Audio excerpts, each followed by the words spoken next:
There is nothing, no differentiation between mental health and physical health and spiritual health and relational health and emotional health. You can't be mentally well, have mental health, and just destroy your body with what you put in it, with what you listen to all day, with what you consume all day. And you can't get in tip-top physical shape if you don't sleep and you don't have friends and you're not dealing with your anxiety and your depression. It all works together. Veterans, Jesus doesn't care what we did in the past. He doesn't think any less of you for whatever happened in combat. Things no one else knows about. Things that haunt your mind and disturb your heart. He's not shocked, disappointed, offended, or angry. He simply says, lay it all down at my feet. Let me lift you up. Let my Holy Spirit fill the hole in your soul with unconditional love and pure acceptance. He understands what needed to be done and how much it pains you, how your hands feel stained by things you did, how much your heart, mind, and soul feel unclean. He's here saying, let me wash you and make you whiter than snow. Let me heal your broken heart, mind, body, and spirit. Is this too hard for me? Can you believe me, if only for one step, then two? Like us, he suffered unimaginable pain. He knows our anguish and discomfort. He was despised by his own, just as some of you who came back from war were rejected too. Nails through his hands, nails pierced his feet. His blood selflessly flowed so the tormenting thoughts of guilt, shame, and sin submitted to him will be forgiven and forgotten. He gave the gift of the Holy Spirit to comfort us in times of stress, uncertainty, and doubt. God will never force his will upon us, but he will leave the door to his mercy seat open. He wants you, loves you, even when we don't love or think much of ourselves. So if you find yourself struggling with thoughts of giving up because you don't see the way clear, let Jesus show you the way. Let him light your path. Allow him to come into your life. Trust him. I promise you, he will never let you down. Then Jesus said, come to me, all you who are weary and carry heavy burdens, and I will give you rest. Matthew 11:28. Isn't that what we want? To feel that rest? If you need prayer, I'm here for you. From Buddy Trekker on X. The drugs, the dealers, the guns, the killers, the boxes in the ring, the thriller in Manila, the hood, the block, the voice of the ghetto, the all-around hustler neighborhood. What's up, guys? RNG here from the Stone Vet USMC. Super excited to be here with you guys, man. It's been a long freaking week, man. Let me tell you what, dude. This is the first week I've been back at work, and it's February, and I spent the whole week at work. I was telling the guys I work with, I said I came to work in January, and I didn't work one full week in January. Bad part is I came back in the middle of January, and I still didn't work a full week in January, man. We had snow days and all kinds of stuff, which was great. I loved it. But it's been great, dude. I'm super excited to get in here with you guys again, going over chapter 6, dude. Hopefully you like what I said at the beginning of the video, dude. If you do, give me a thumbs up. Hit that subscribe button like I always tell you guys, so you guys know when the new content comes out, man. I was reading this chapter today, and I was like, all right, I'll read it, right? Because over in ADS, like I tell you guys, I'm going through discipleship school right now. And it's like a course. It's like a college course, dude. It started on August, September time frame, and it doesn't end until May. It's like a college course. And it's intense. It gets pretty intense at times, man. And they have us reading a book right now. It's pretty good. I mean, there's some dry parts in it. It's not like this, dude. It's nothing like this. But it's good. It's a good book, you know. But I'm caught up to that. But I got to start reading that book tomorrow because I read this one today. To catch up for today's chapter 6, dude. And man, I was reading. I was like, oh man, it's starting to dry out, right? Nope. Dang near highlighted the whole chapter, dude, because I wanted to share it with you guys, right? Because I mean, we suffer so much freaking trauma that we don't even know what we're supposed to be doing. You know what I'm saying? We're trying to figure out, how do we get the rest that we deserve, dude? Why do we carry these heavy burdens on us on a regular basis? Why are we carrying our damage, right? How do we heal ourselves from the trauma we endured, right? And so hopefully week by week, you guys are getting something out of me reading this book and just highlighting what stuck out to me, right? Stuff that I thought would be pertaining to you guys, that would actually benefit you guys, right? Because it's something you guys probably suffer with on a daily basis if you're anything like me. And so, man, it was a good chapter, man. It really was. I mean, you can't go wrong, dude. This pastor, I mean, if you guys have gotten on Spotify or iTunes or however you listen to podcasts and music, go check out Michael Todd with the Transformation Church podcast, dude. He's legit, dude. Like, he preaches the word. I tell you guys know me. I believe in Jesus. I believe in God. I believe in the Holy Spirit, right? My job ain't to force you to believe into that stuff, right? I mean, all I'm supposed to do is plant the seed and let you know about who they are and how amazing they are. That's all I'm supposed to do as a disciple, right? Just tell you why I believe in God and why they're my friend, right? Why do I put my trust in them, right? That's my job. It's just to tell you about them. My job ain't to convince you to worship them or allow them to be your God or however you guys want to look at it. That's not my job. My job as a disciple is to tell you about the good news, tell you about the amazing stuff he's done in my life and how he's helped me get through so much crap I've been dealing with, right? Because like you guys, I suffer from trauma too. I have horrible childhood trauma, dude. It sucks. I didn't even realize it was trauma, dude, until like a year ago. I swear, dude, we go through life living it day by day and just trying to be like, why is life so hard right now? You probably didn't even realize that you're dealing with some trauma, dude. What you guys think about the new camera angle, dude? I got a different stand kind of thing. I don't know. If you saw, you'd probably laugh at me because you saw the crap I'm doing, but I'm trying to bring you good content. I thought the camera was too high in the other video because you couldn't really see anything but my head then. But I think now you get to see more of the torso, see the microphone, the cool microphone that I won, right? For being the #1 Marine Corps podcast. Thanks to Veteran Podcast Awards. You guys remember that, right? 2-time award-winning podcast, guys. All because of you. All because of all my listeners around the world, not just in America, but around the world. I'm looking at my downloads. I see them across the pond downloading this content, dude. And I'm hoping they are understanding what I'm saying with it, right? Because it's good stuff, right? So to this week, right, it's chapter 6, right? Episode 6, chapter 6. Pull up a chair is what it's called, man. He's going through, I didn't even realize this, right? I've been back in Oklahoma now. I got out of the Marine Corps in 2009. I came back to Oklahoma in 2009. So I've been here for a minute, dude. I can't believe it's already 2023. I was like, where the hell did time go, dude? Like, what happened? And like they said, it's not a lie, dude. The older you get, the faster time goes. Not lying, dude. Not at all. I was like, it's already 2023, dude. Where the fuck did time go, dude? Man, but he opens up the chapter, right? To heal or to kill, that is the question, right? Apparently in May 19th of 22, there was a guy who had back surgery in Tulsa, up in Tulsa. I didn't even know, right? He had back surgery May 19th of 22. He went and had back surgery, right? After back surgery, he continued to be in pain, right? He went back to the doctor and it's like, dude, I'm still freaking hurting. Like, if you guys had back surgery, you guys know, right? I bet you guys know if you've had major surgery like that. I mean, I was in a bad accident. They freaking gave me injections just to get rid of some of the pain that I was having. So I can only imagine how bad the pain would be to have back surgery, dude. Out of all the surgeries, back surgery, that'd be torture, I would think. But this guy went in here, right?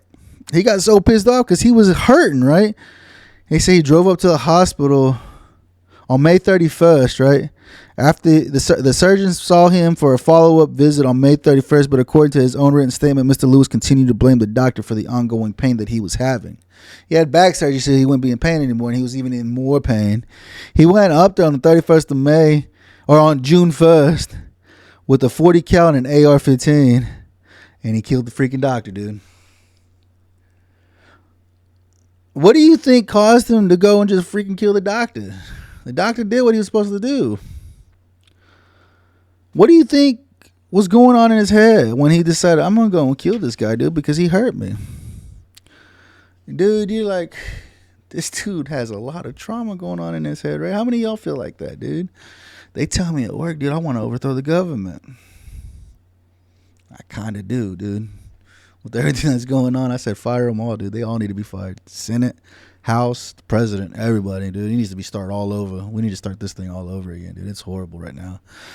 But I mean, that's why people portray me as, right? Somebody gets angry with the government. I don't say a whole bunch. I don't talk a lot, dude. But I guess what I say is enough for them to be like, oh, shit, Juan, look at him, you know? Mr. Todd goes on in here to say, I don't know much about Michael Lewis's life before his surgery, but if I was a betting man, I put good money on my hunch that he was burdened by unhealed damage. How many of you guys could agree with that?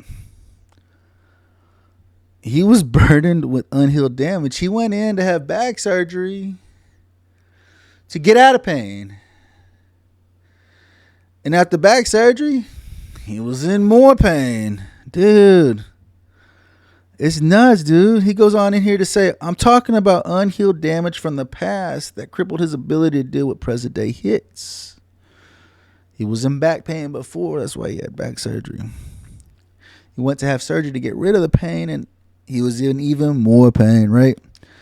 Hits happen, dude. They just do, right? How many times have you been hit, man? I've been watching this new show. I don't know if you guys get on Rumble or not, but I've been watching this new show on Rumble called Power Slap. Dude, I've never seen somebody get slapped so hard, dude. Like, it's crazy. But imagine being hit, right? Living your life, normal life, doing what you need to do, right? And you get hit. You're like, fuck, I gotta pay this bill. I ain't got no money for gas. I can't pay rent. Right? Rent's due. I need groceries.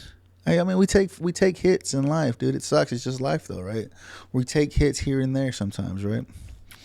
Hits happen. They just do, right? He said either life-giving or death-dealing, depending on whether we have begun the process of healing or not, right? When hits happen, our responses will be either life-giving or death-dealing, depending on whether we have begun the process of healing or not. Most of us, thank God, don't grab the nearest weapon and hold down the trigger when life's latest hit tries to take us out. But I promise, if we haven't yet started the process of healing, our words, actions, and attitudes will kill. How many of you guys believe that? Look at your life, man. Are you stressing out those around you? Right? Like we talked in the beginning chapters, right? Well, you don't transform, you transfer. Why do you want your loved ones to try to deal with the trauma that you gave them, dude? Because you don't want to work on your trauma. Why do you want to do that to them? They didn't deserve it. If you're not working on you, why? You don't want to look at it in the face? You don't want to face it head on? It sucks. It sucks really bad, dude, for real. Trust me, I'm doing it now. Right?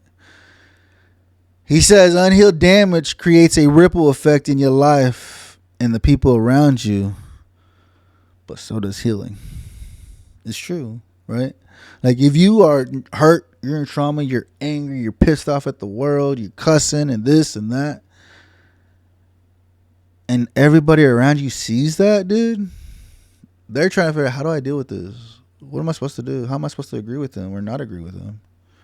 Right? But when you start healing from your trauma, dude, people notice that too. People notice that. There's ripples still. They're like, oh, he's not cussing as much anymore. He's not yelling as much anymore. What's going on with him? He's healing. He's learning how to deal with it. He's learning how to work through his trauma, dude. That's me. I hope that's how it comes off to my family. I hope that's what they see in me. Because I'm trying really hard. Like, I'm super hard, dude. Like, it hurts. It's so hard. Right? You know, it says, remember the hit, recognize the hurt, realize the hindrance, reset to humility, and receive God's healing. Right? But what is that, right? What is all that, right? Realize the hindrance. Actually realize that you're hindering those around you. That's a hit, ain't it, dude? It's a punch in the mouth, ain't it? Like, fuck, what am I doing? Receive God's healing? What is that, dude? I don't know. I'm learning. I'm learning. Like, I'm spending time with God. Something's happening. I don't know, but something's happening. But I'm learning how to sit with God and just listen, right? That's what we're going to talk about in this chapter, right? He said, let's start now with nobody's favorite, remembering the hit. The point of the pain, the sight of the scar, the nerve of neglect, the root of regret, the location of loss. Why is it nobody's favorite? Because it will cost you your comfort. Yeah, dude, I don't want to think about that stuff. I don't want to remember my trauma, dude. I don't want to remember the pain that I endured, where the scar is at, the neglect, the root of regret, the location of loss. Nobody wants to remember that stuff, dude. It takes you out of your comfort zone, man. Nobody wants to be out of their comfort zone, man. But if you's a veteran, you's watching this, you know what it's like to be uncomfortable. Don't act like you don't. Don't act like you've never been put in a place to be uncomfortable. Whether you're in them foxholes, you jumping out of planes, you scuba diving. You know what it's like to be uncomfortable, dude. Why don't you want to be uncomfortable for your trauma? Why don't you want to heal? Why do you want to keep carrying it on your back, dude? On your neck? I don't know. Mine sits like right here. When I carry it, it's like right here in the shoulders, right in the neck, shoulder area. It hurts. It's heavy, dude. Why do you want to carry it? He says, remember the hit, dude. Real healing can't happen in your comfort zone. It's true. If you want to heal from your trauma, you got to get uncomfortable, dude. It sucks. See, I wanted us to allow ourselves to sit with the truth, to really be present with the words, action, exposure, or environment that put a hole in our hearts and how, right? He said that when he was a kid going to church, right? He said he was talkative when he was a kid. He said he was just super talkative. He said, I've been told to shut up, be quiet, keep it down, stop talking, zip it, close your mouth, right? And as a kid, dude, that would suck, dude. If somebody told you to shut up, you're too loud. Yeah, dude, as a kid, you hurt your fucking feelings. Right? But he goes on here, but he says, but that was before I learned how to hush. Hush. The first H, hear from God. U, understand progressively. S, share intimately. And get to the heart of the matter, dude. Hear, understand, share, heart. And Elder Usher told me to hush for the first time, but the Holy Spirit invited me to hush the second time. And now I invite you to do the same, right? He goes on in here to say, he says, stop reading now and listen, really. For the next 15 seconds, I want you to put this book down, close your eyes, and intentionally listen to the sounds around you. You ready? 15 seconds. Go.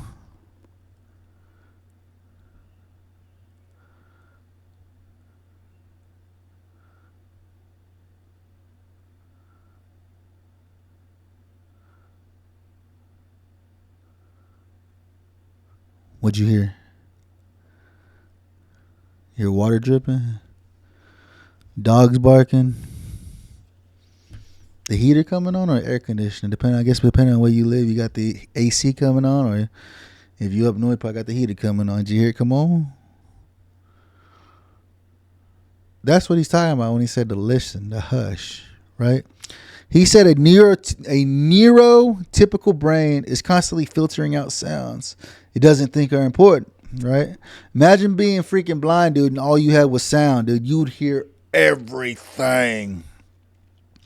But us who have our eyes and our ears, our brain is constantly filtering out sounds. He doesn't think are important, right? Because we can see, right?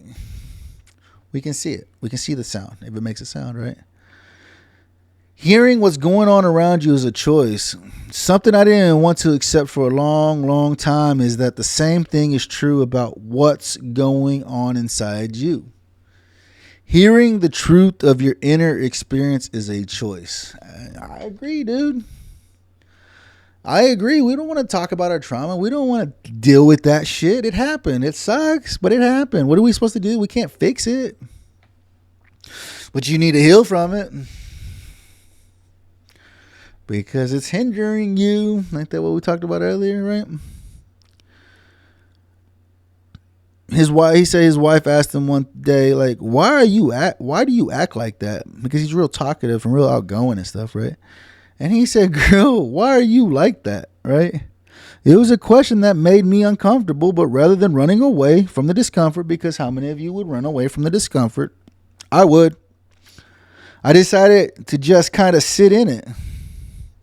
How many of y'all just sat in your own shit? How many of y'all sat in your own situation, just sat there, dude, and just said, look, I'm here. I'm not going to run because I'm tired of running. I'm just going to be in it. How many of y'all been there? I have. I'll just sit down and screw it, dude. I'm tired of running. I'm tired of freaking running and hiding, dude, because you're hiding all the time. You're hiding something, right? Whether you're looking at porn or talking to a girl you're not supposed to talk to. I'm tired of it, dude. I did it. I'm ashamed of it. But I'm not doing it no more, dude. I gave up. I don't want to freaking run no more, dude. I just want to be cool. I want to hang out with my best friend, dude.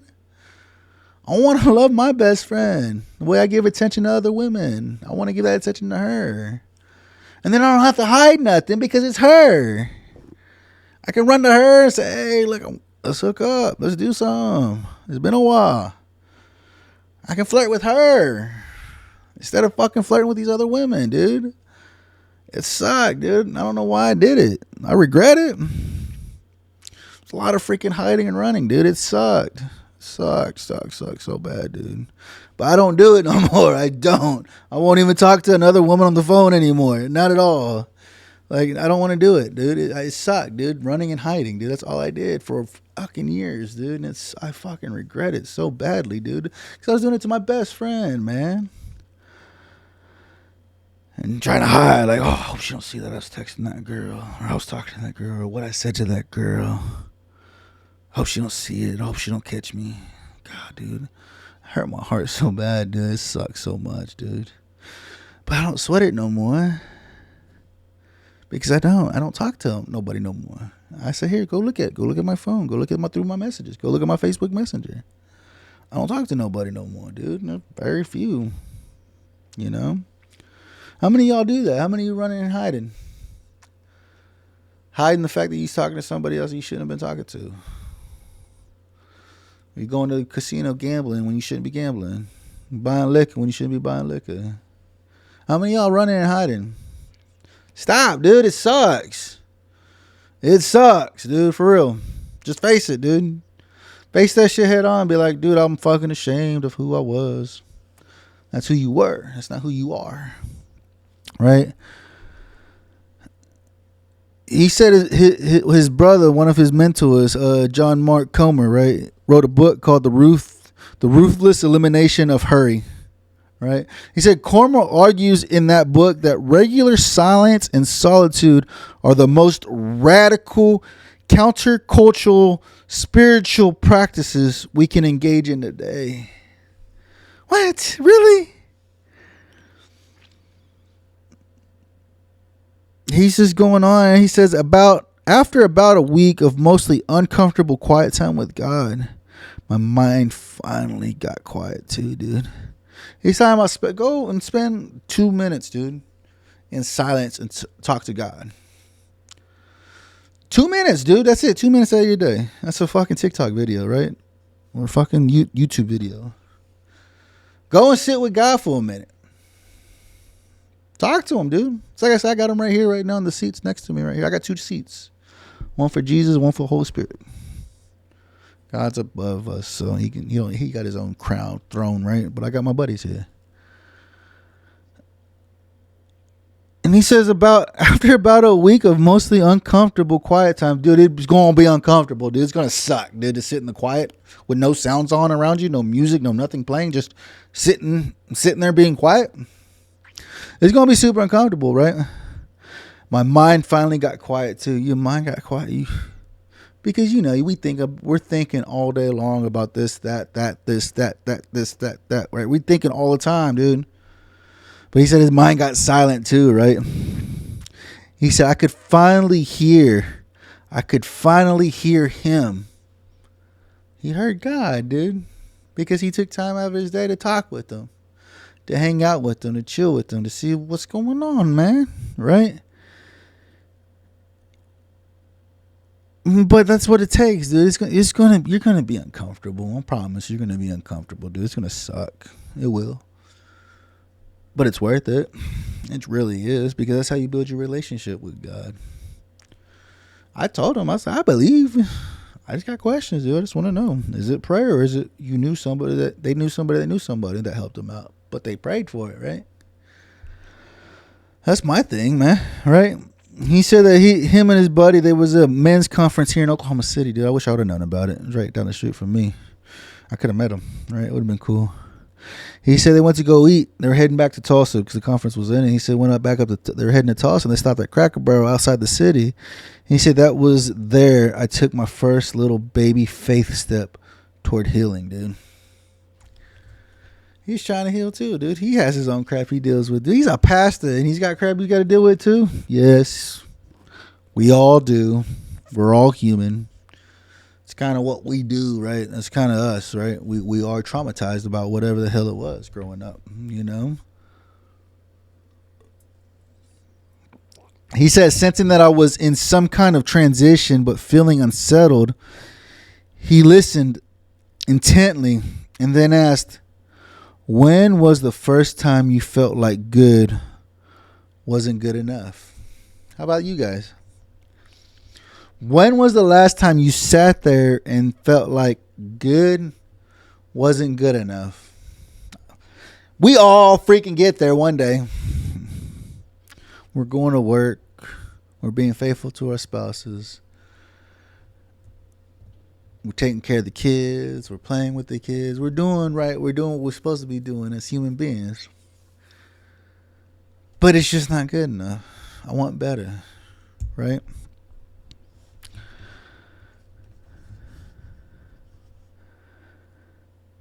Do you remember where you were when you put in that engine, that drive? You know, he goes on talking about hush, right? Hearing from God happened in silence and solitude, which brought me to a place where I could begin to understand the you, right? The you in hush. I could understand, like, to call it understanding progressively rather than perfectly. You don't have to fully understand to fully engage in remembering the hit. You don't. You don't have to fully understand to fully engage in remembering the hit, the trauma you endured, right? When was the first time I felt this unrelenting drive to only ever be great? Because you remember when we read at the beginning of the book, right? In the beginning, he talked about when he said he had to be great, right? When he was a kid and a drummer, right? When he wanted to be the drummer at his church, and they wouldn't let him. And they said he wasn't good enough. So he said he had to be great. You remember that, right? We talked about that at the beginning. He said, was it the first time at 27 when I stayed up all night before my installation as lead pastor of what would eventually become Transformation Church? Nah, that wasn't it. Was it at 21? When my loving mother invited me to move out of the house? She kicked me out, y'all. And I convinced 2 friends that an apartment wasn't practical for a drummer, music producer. That wasn't it. Was it at 17? When NBA player and jazz bassist Wayman Tisdale invited me on tour while I was still in high school, which forced me to cram each week's schoolwork into Monday through Thursday so that I could fly out on Friday for concerts all weekend all over the world. Dang, dude, how cool is that, dude? At 17, he was traveling. He was a musician, dude. He said that wasn't it. Was it at 15 when I was chosen by our youth pastor to lead a gospel group of my peers that practiced twice a week for 4 hours at a time with no pay, but inspired by a vision and a drive to be excellent? Almost. We're getting close. He said, remembering made me feel anxious and vulnerable, but also curious. Think about it, guys. How would it make you feel to try to remember that trauma you endured? Would it make you feel anxious? Would it make you feel vulnerable because you're going back to the past, remembering, trying to remember? So now, hearing Tim scrape his plate clean, I had a choice to make. Hide or heal, dude. I bet 90% of you fucks would hide. Fuck healing. I ain't healing. I'd rather hide than heal. It sucks hiding, dude. Stop hiding.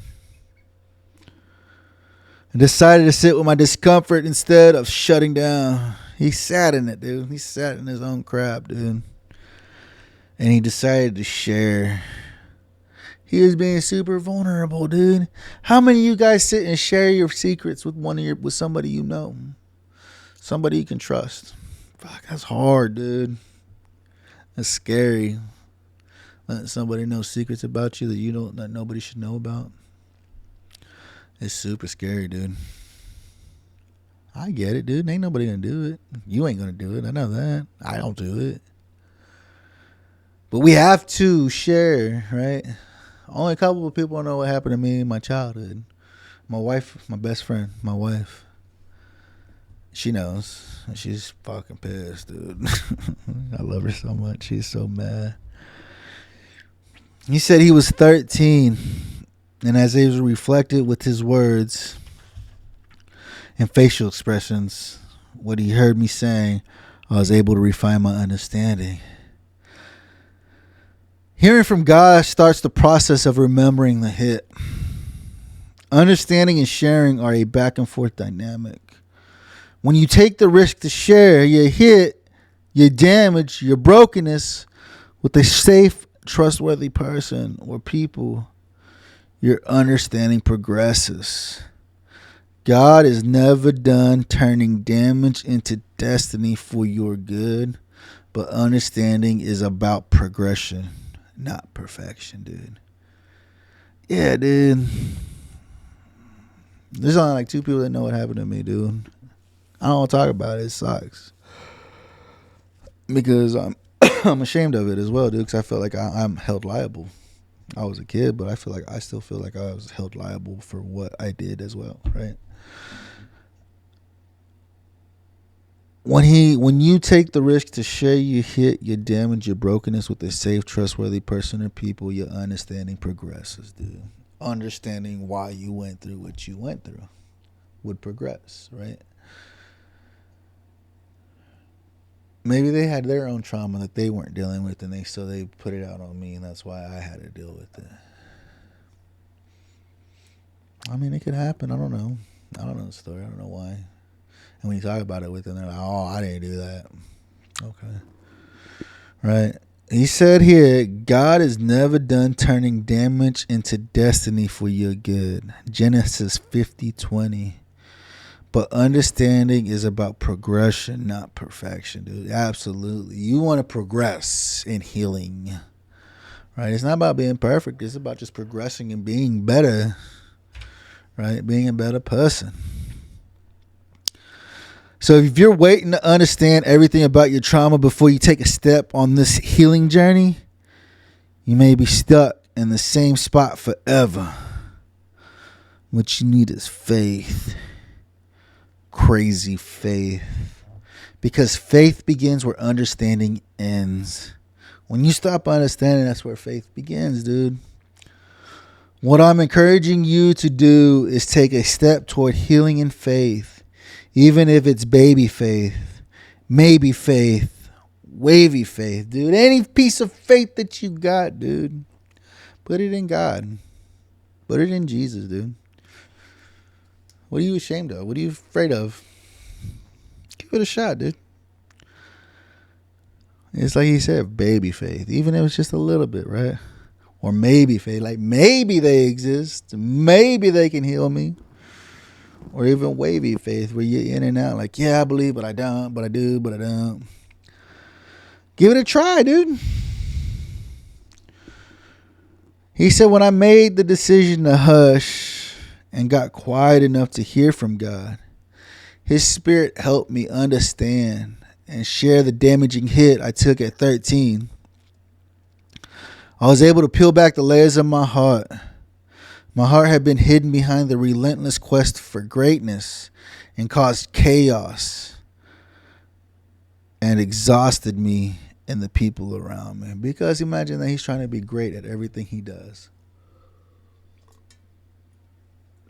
What kind of damage and turmoil does that cause to the people around you?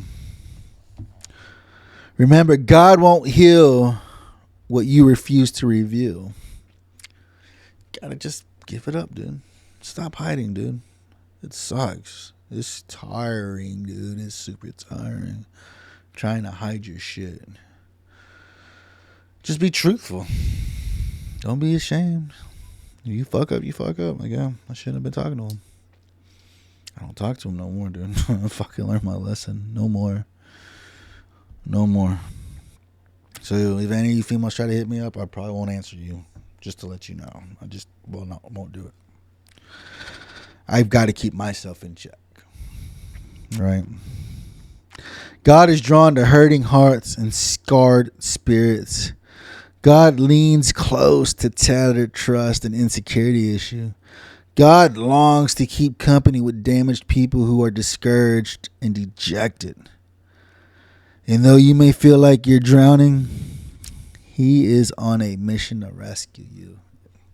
That's what they keep saying, dude. I don't know why, but that's what they keep saying. He wants to save you. He wants to help you get out of the trauma that you're living right now, dude. He wants you to just to be like freaking, give it up, dude. It's tiring. I'm telling you. That's probably the most tired I had ever been, dude. Is hiding from my wife what I was doing. I'm glad I don't do that no more, dude. That was so tiring. I don't know why I did it.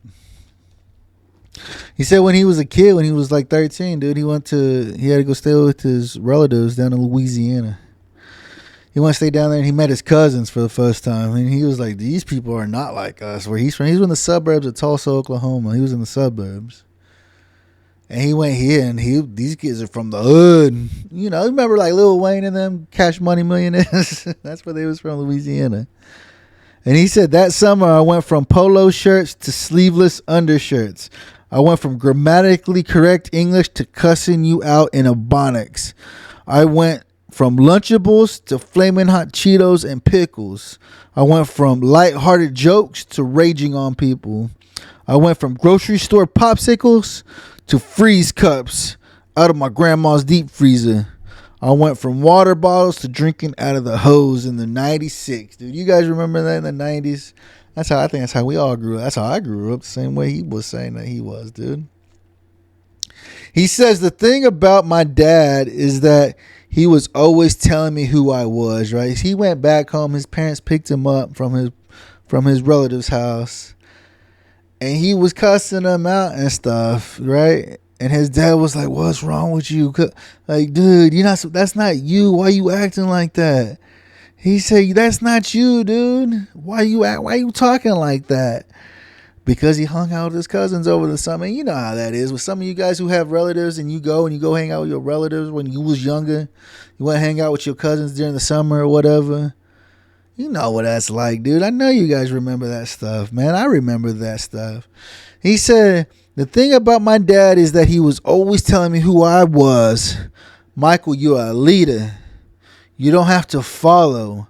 You were born to do great things. You are creative. You are a man of character. You are a man of valor.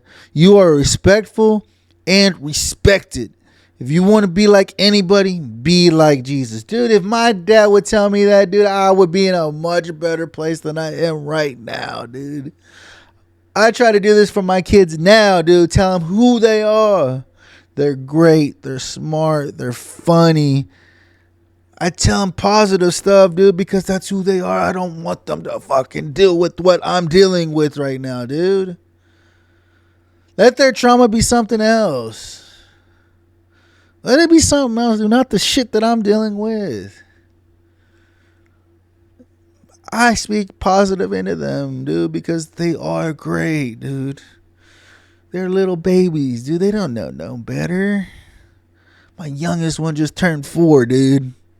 What does he know, dude? He's only been here 4 years. What does he know?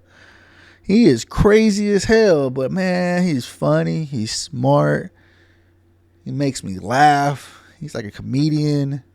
He loves you to death. Like he'll hug you and won't let you go, dude. Like he's an amazing little dude. But people get upset with little kids, right? Oh, this damn kid out, and it's just like, dude, he's a baby. He don't know no better. He's only been here 4 years. He's only been here 6 years, dude. You're fucking 40 and you still don't know, dude. Like seriously, But we gotta speak positive into our kids, dude. Don't give them our trauma, dude. That's yours. Fix it. Don't give it to them. So you remember when King David went to go get Fibs, right? He says, so when Fibs is carried out of his hood, Lodabar, right? He went to Lodabar because it's the slums, right? And into David's throne room, I think he's suffering from an identity crisis, dude. He just went from the slums to the king's throne room, dude. He says, don't be afraid, David said. I intend to show you kindness. To show kindness to you because of my promise to your father, Jonathan, because that was his best friend. I will give you all the property that once belonged to your grandfather Saul, and you will eat here with me at the king's table. 2 Samuel. I told you guys. That's in 2 Samuel. I told you guys, go read that book. 1 and 2 Samuel, go read that. I'm telling you, that's an awesome story, dude. That's what David said to Fibs in 2 Samuel 9:7. Don't be afraid. I intend to show you kindness to you because of the promise to your father John. Remember in 1 Samuel, before he died, he told Jonathan, I will take care of your family forever. And he became king, right? He said, because of my promise to your father Jonathan, I will give you all the property that once belonged to your grandfather Saul. He had a kingdom. He had a kingdom, guys. He's going to give it to Fibs. And you can eat with me here at the king's table. He gets to eat at the king's table. What just happened? He just went from living in the slums to eating at the king's table. The king of the entire country. Eating at his table, dude. What is that, dude? Are you kidding me? He said, Fib bowed respectfully and exclaimed, who is your servant that you should show such kindness to a dead dog like me, dude? Why are you showing me kindness to a dead dog, dude, like me? He says here, right here, look, back in the day in the Roman times like that, when King David was there, this is a history lesson on what a dead dog meant, right? He said, attitudes about dogs among ancient Jews were overwhelmingly negative. They associated our canine friends with violence, danger, and uncleanliness. In their eyes, dogs weren't cuddly family companions. They were scavengers who spread disease. And he said, why are you showing me such kindness to a dead dog like me? And this is how they looked at dogs, that they were just nasty, violent, dangerous, unclean animals, dude. They ain't the cool freaking dogs we have now. They're laying on the couch right now, chewing on their toy. Right? Or sitting in your lap, right? I'm sure you got your buddy in your lap or sitting right next to you right now. They weren't thought of as companions, dude, like they are for us, right? That's why he said, why are you going to treat me, a dead dog like me, with this kindness like this, right? Fib has it. He's dealing with shame, regret, comparison, self-condemnation, and the damage from all that stuff is deep. So deep that the king's kindness and generosity can't change the lies he believes about himself. How many of y'all believe the bullshit you guys live with? You're a piece of shit. You suck. You don't understand. You'll never understand. You'll never get this shit. How many of y'all deal with that shit? How many talk bad about yourself? Dude, that's one thing my counselor been telling me. You got to talk positive about yourself. You have to. Nobody else is going to do it. You need to talk positive about yourself. What good things are you doing? What good things can you do? Right? That's changed a lot, dude. That's helped me a lot. Right? He said, you may be out of the abusive relationship, but insecurity isn't out of you. You may be out of the relationship, but it's that shit, you still live with that shit. Like, you may not be cheating anymore, but lust isn't out of you. How many of y'all feel that way? You probably ain't cheating, but boy, you see that hot chick over there? Yeah. Damn. Right, dude? It's there. It sucks, dude. You may not be in that church, but church hurt isn't out of you. How many of y'all been burnt by the church? I know one of you. One of y'all was hurt by the church. Right? It'll never get out of you, dude. You're going to feel that way for no matter wherever you go. You go to another church, you're going to feel that same way. Like, these fucking people on whatever, you know. You may have started counseling, but hiding isn't out of you. Are you not talking to your counselor, dude? And you're not telling them what's going on with you, what you're dealing with, why you're hurting? You need to. You may manage your anger better, but rage isn't out of you. Yeah, that's me. I feel like I'm doing better about it, but it's still in there. The rage is still in there. It's still there, dude. I get super angry. When I'm by myself, I get super angry, dude. I don't like other people to see it. Well, if I got people in the car, I won't let it out. I'll keep it in. It hurts, but I'll keep it in. But if I'm by myself, dude, I get super angry, dude. Driving, I hate driving, dude. I absolutely hate driving. People are so stupid. I hate driving, dude. It says, it's been that way ever since I can remember, right? If you're like me, I can already hear you saying, but Pastor Mike, it's been that way since I can remember, right? It's in you. You want to get rid of it. It's hard. But like he said here, right? You may not be in that church, but church hurt isn't out of you. It's been that way since I can remember, dude. Yeah, I know, dude.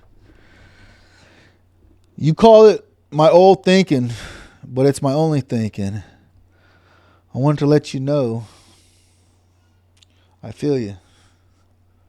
Right? You call it my old thinking, but it's my only thing. It's the only way I can think. It's the only way I think. I'm a piece of shit. I'm not good enough for her. She deserves better. They deserve better. I'm there with you guys. I feel like that.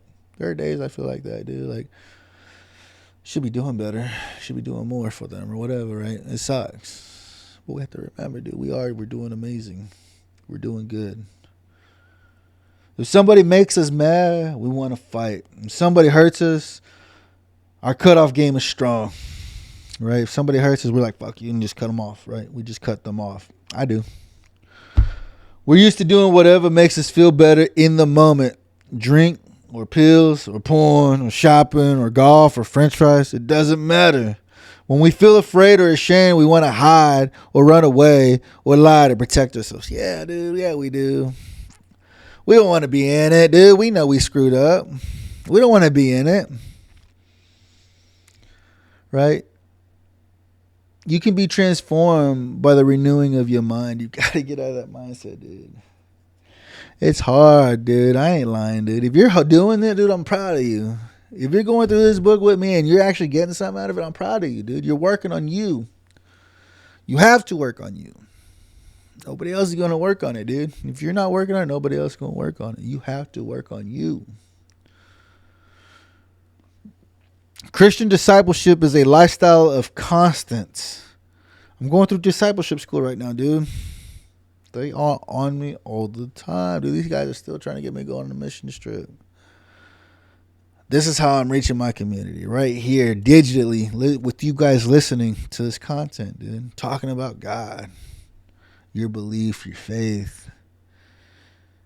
They want me to go on a mission trip. I don't want to travel, dude. I don't want to travel. Right? And they keep hounding me. I don't want to go. This is how I'm reaching my audience right here, guys. My goal is to hit that 20K downloads, dude. I'm at 13 right now. Share this content, dude. Christian discipleship is a lifestyle of constants. There are some things about following Jesus and living in his spirit that just don't change. Prayer is one of those things. Reading and memorizing scripture is another. Why?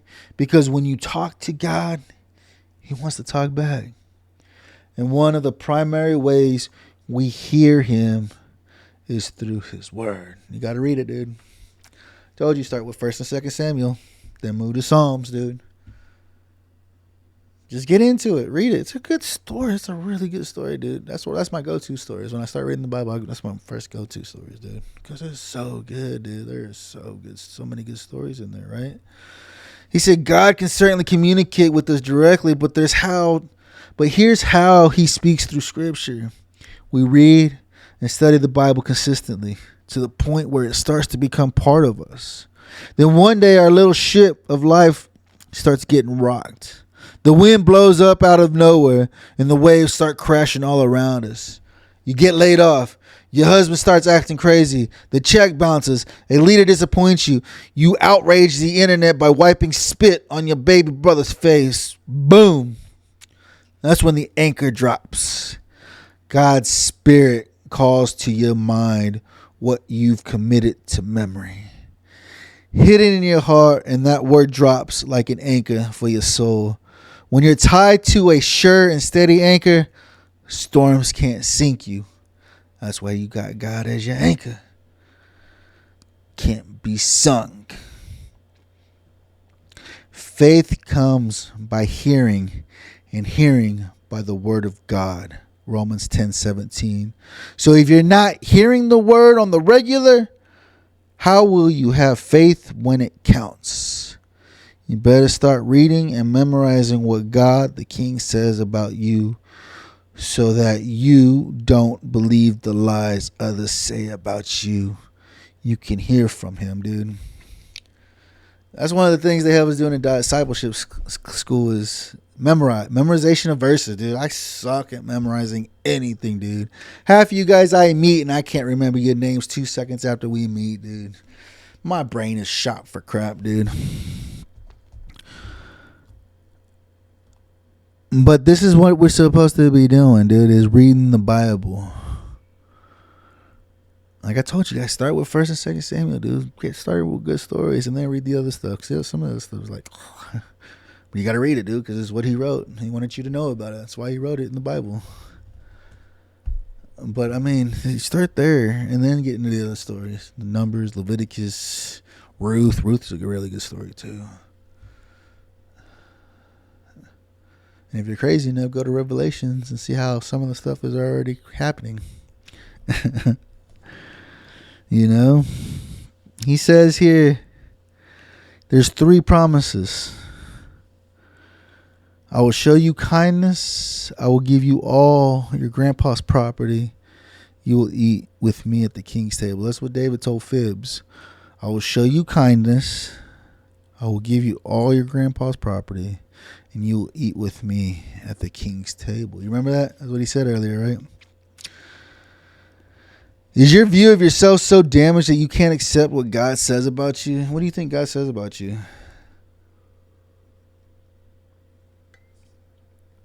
Are you ashamed of that? Why? Why are you ashamed of it? It's you, right? It's who you are, right? Or do you want to be better? I'm asking because that was me. I have always been and will continue to be hot, humble, open, and transparent.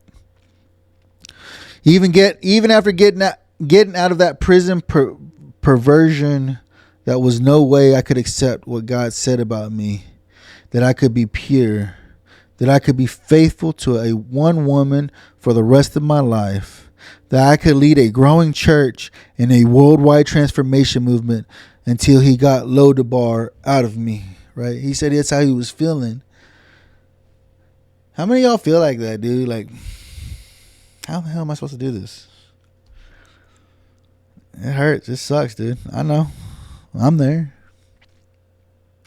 Your old way of thinking has to be replaced, not just removed. You've got to get to his kingdom into you. You got to start reading the Bible, dude. Start digging in and start learning about him. Why he did what he did, dude. Some good stories in there. Some really good stuff. You read Job, dude. Fuck, poor guy. Go read Job. Man, that poor guy. I wouldn't know what to do if it happened to me. He said, I like to call the thirsty 30. 10 minutes of reading the Bible, 10 minutes of prayer, and 10 minutes of worship daily is what he gives God. 10 minutes, dude. 10 minutes of reading the Bible, there's 10. 10 minutes of prayer is another 10. And 10 minutes of worship daily. 40 minutes out of his day, dude. Right? 3. 30 minutes out of his day is what he gives God, dude. This is how you practically pull up a chair at his table and get in his presence so that you can hear from him. 30 minutes, dude, a day. He says here, start with 5 or 7 minutes. Whatever you can do right now, dude. 2 minutes, dude.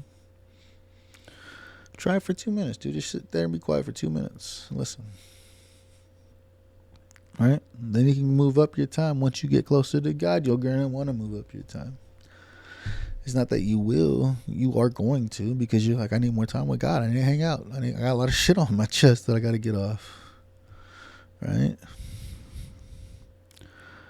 Whatever you can do right now, and then build up your faith muscles until it's 20 or 30 minutes, or until you just get lost in intimate time with God.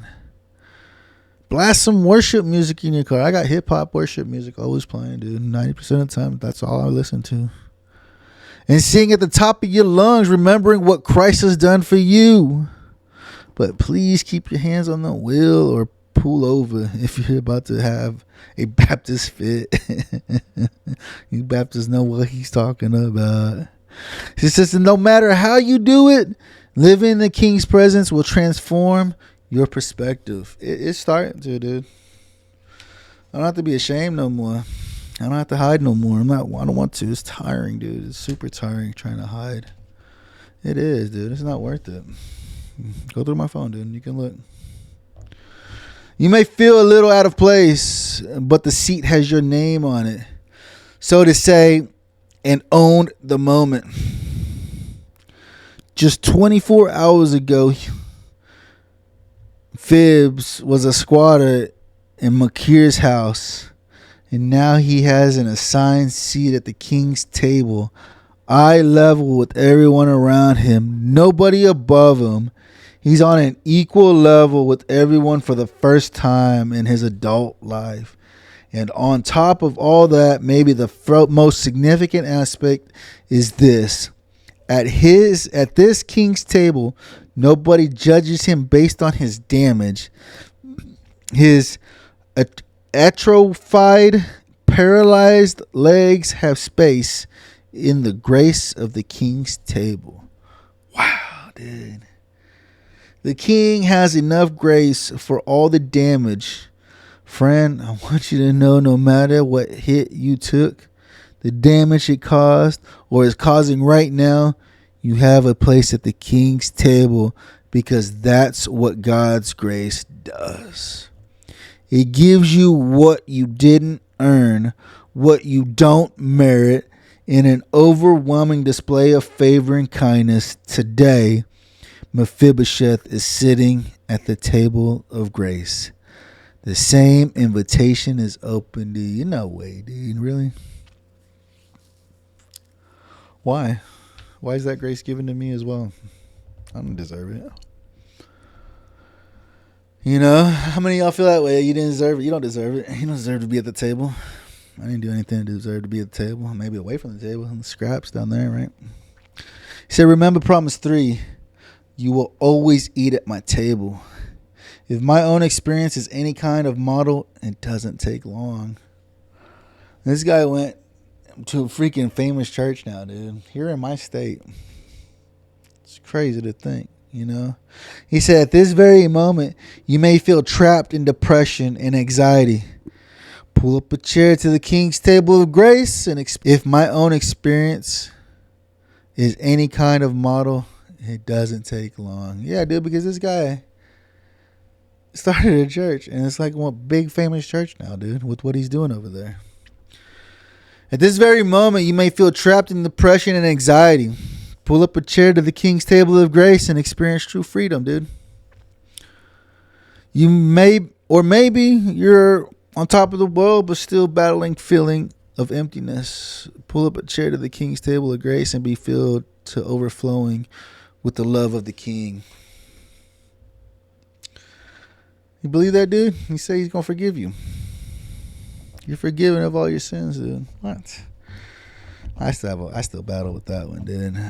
I'm ashamed, so ashamed of what I've done. Your old way of thinking has to be replaced.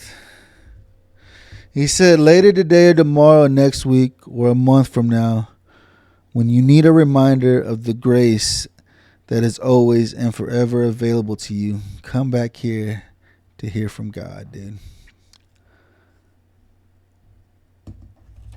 And that's what it had for chapter 6, man. Hopefully that was something good for you, man. I got a lot out of that one, man. Got a lot of healing I got to do.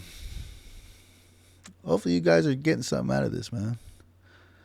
I enjoy doing this. I enjoy being here, talking to you guys on the microphone, right? Hanging out with you guys. Like I said, you don't have to listen to it, dude. Just turn it on, have somebody there, have Sergeant G hanging out with you, BSing with you, right? Like we're there bullshitting, right? So you're not by yourself, so you don't feel alone. Because I hate feeling alone, dude. No, I hate feeling alone.